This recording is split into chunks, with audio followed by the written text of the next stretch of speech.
Hi everyone, I'm Reverend Brenda, and one wonderful thing that I was going to do with the primary school that I visit was to do some Easter garden assemblies. So a big shout out to Barmston Primary School in Washington in the northeast of England. Hi Barmston. So I can't bring the Easter garden into your school or bring it to you in person, but I can bring it to you from my home.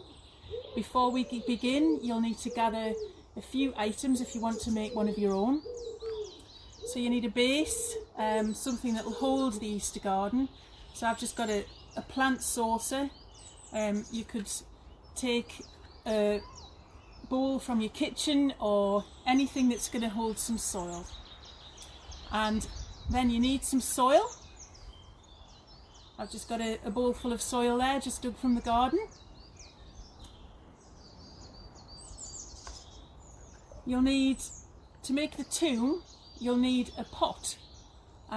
If you don't have a garden pot, you can make it from a tin can, because all you're actually going to see is the front circle. You'll need some grass or some leaves. You can dig up a flower from your garden that just makes it a little bit prettier.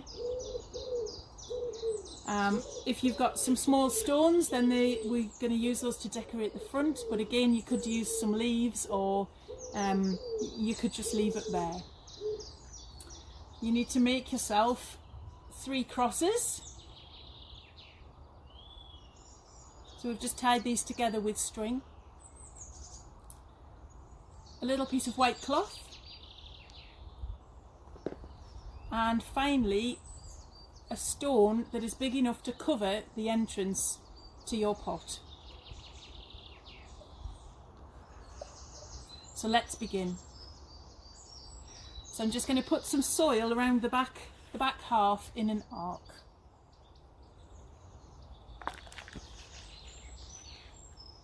And I'm going to leave a bit of space in the middle so that the pot will go in.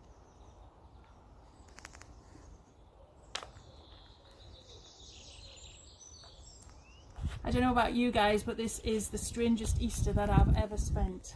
And I was fortunate enough to go to Jerusalem for Easter with my college, with Lindisfarne Training College, as I was training to be a priest. And we spent Holy Week in Jerusalem, and it was absolutely amazing. It's something I'll never forget. But we actually visited a place called Skull Hill when I was not with Lindisfarne, but when I was 22. And I wasn't a Christian at the time. I'd gone to live in Israel for a little while. I was working in a kibbutz and travelling around, seeing the sights. And although I wasn't a Christian, I got to this place called the Garden Tomb, which was a big garden.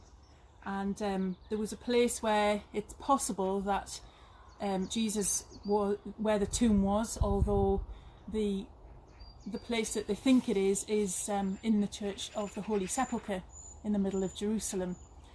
But this garden did give you a really good idea as to how it would have looked. And above the garden, so they had the tomb with the stone rolled away, and then there was a hill, and the hill was in the shape of a skull. And in the Bible, the place that Jesus was crucified was called Golgotha, and that means Skull Hill. I think it does anyway. You might want to Google that one. Now we've got our arch of soil, and we need to bury. So this is going to form the tomb. And put a bit more soil on top.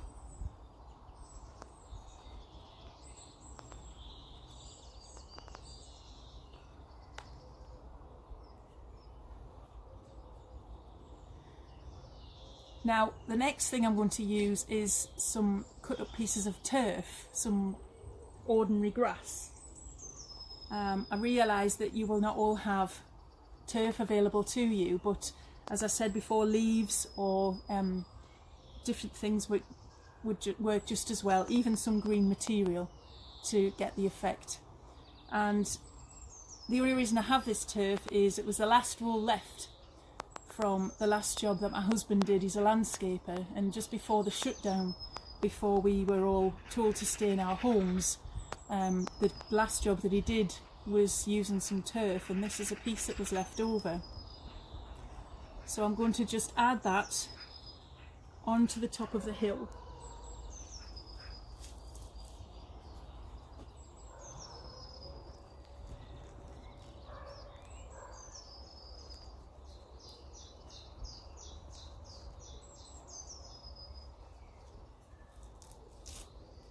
And I hope you're all managing in this time.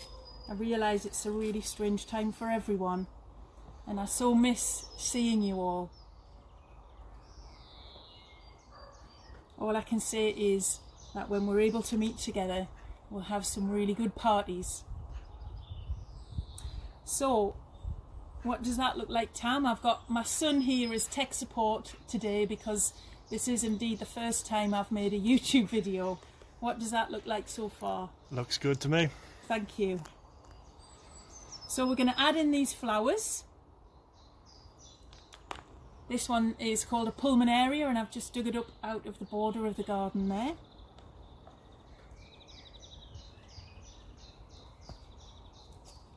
And just tuck it under the turf there. Hold it in place with a little bit more soil.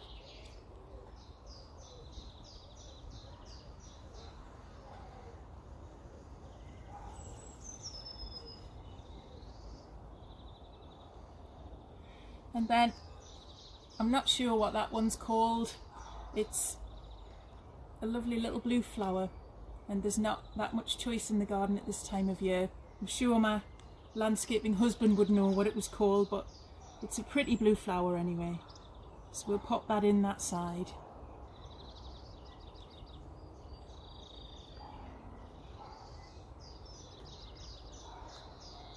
Now, just to neaten up this front edge, I've got some gravel that I'm just going to place at the front.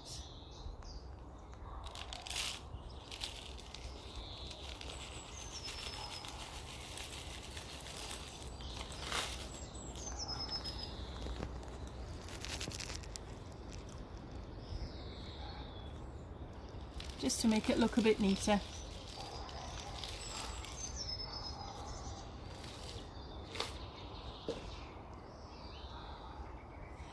Now, Jesus was crucified on Good Friday, and so that is the Friday coming. And when he was placed in the tomb, he was wrapped in grave cloth. So I've just got this little piece of white cloth to pop inside. And then when he was placed inside, a large stone was placed in front of the tomb.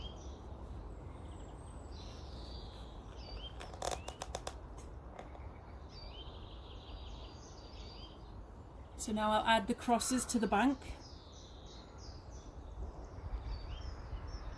Jesus wasn't crucified alone. There were two thieves that were crucified alongside Jesus. One thief recognised Jesus as being the Son of God, and the other thief mocked him. And that's how it is with God. He doesn't force us to believe in him. He doesn't force us to pray to him or to come into a friendship with him. He gives us free will. So the one thief chose to come into relationship with Jesus, and Jesus said, "Truly today you will be with me." And the other thief chose to mock him and to deny him.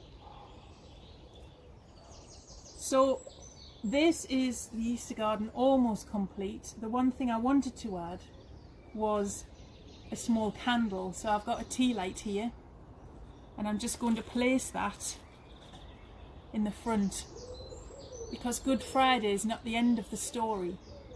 And I know in this time of lockdown that it is a really, really stressful and a really hard time for so many people. It's not something that we're used to. But after Good Friday, Jesus stayed in the tomb until Easter Sunday, until the morning. And the women came to the tomb and found that the stone had been rolled away. And that Jesus' body wasn't there. All they found was the grave cloth. So in this time of lockdown, this is not the end of the story for us. Easter is coming. God loves you all to absolute bits. He cares for you, He's concerned for your lives, and Jesus knows what it's like to suffer, because Jesus suffered himself, and he suffered desperately before he died. He knows what it's like to lose people. And all I would say to you today is that if you are suffering and if you would like some more comfort, then Jesus is only as far away from you as the breath going in through your mouth or your nose. And you can call out to him, you can cry out to him, and he's there. He wants to be part of your lives. And Jesus brings us hope. I know without Jesus in my life, I would not be getting through this time as calmly as I am. So I'm going to prepare the end of this garden for Good Friday. I'm going to give the flowers a little water.